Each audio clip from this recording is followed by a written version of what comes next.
Iisipin kanya at lagi kanyang habul-habulin.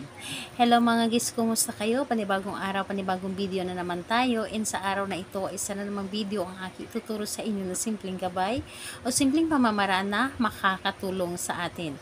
At bago ang lahat, gusto ko lang mag-disclaimer sa mga taong hindi naniniwala at hindi gusto ang mga ganitong video. Please skip this video and maghanap kayo ng videos na gustong-gusto nyo dahil ang video na ito ay para lamang ito sa mga taong naniniwala and gusto mag-try. Sa lahat po ng mga nagko-comment dito sa aking video, dito sa loob ng aking channel, mag-ingat sa lahat ng mga nagre-reply sa inyo na dinadala kayo sa kanilang WhatsApp mo app upang makaiwas po tayo sa scam. Ngayon po ituturo ko sa inyo paano kayo laging iisipin at laging habulin.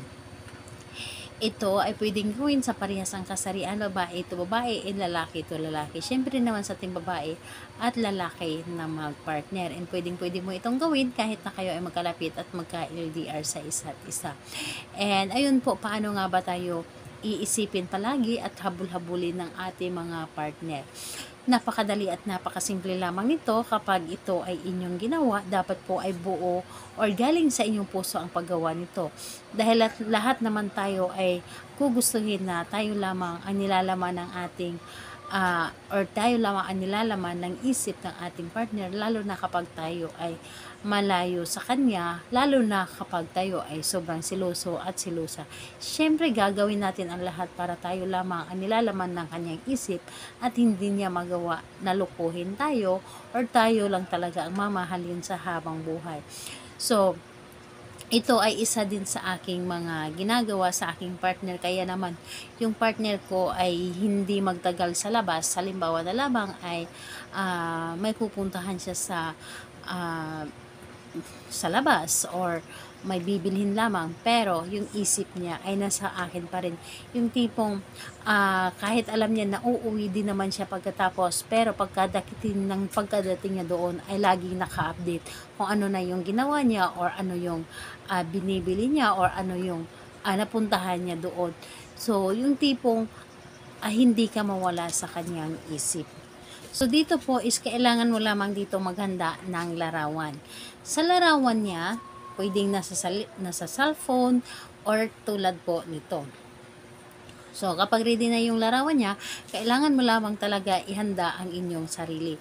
Ihanda mo ang iyong sarili, kailangan na buo ang iyong loob sa paggawa nito, naniniwala ka talaga dahil yun po ang pinakakailanganin natin kapag gumawa tayo ng mga ganito. So, kapag ready ka na, pwede mo na itong umpisahan.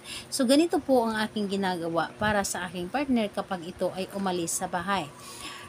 Kinakausap ko parati ang kanyang larawan. Binubuksan ko ang aking cellphone at tinititigan ko sa loob ng aking cellphone ang kanyang larawan. At kinakausap ko ito parati. Halimbawa, so tawagan namin ay mahal.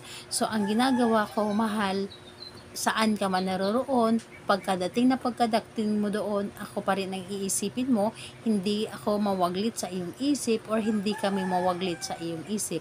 So, ayun, kinakausap ko na para bang siya yung kinakausap ko na personal.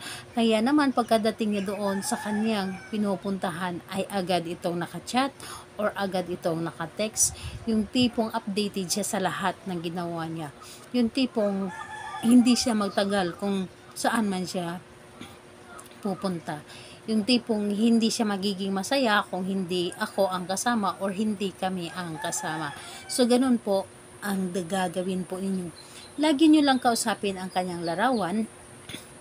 Dapat na kapag kausap ninyo ang kanyang larawan, iniisip nyo na siya yung kausap ninyo ng personal. So, ganyan lamang kasimple pero napaka-efektibo nito.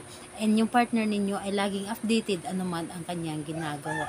So, gawin ito ng kahit anong araw at oras. Anytime po, pwede mo itong gawin sa kanya. So, ayun po. Salamat po sa inyo. Bye-bye everyone. God bless us all.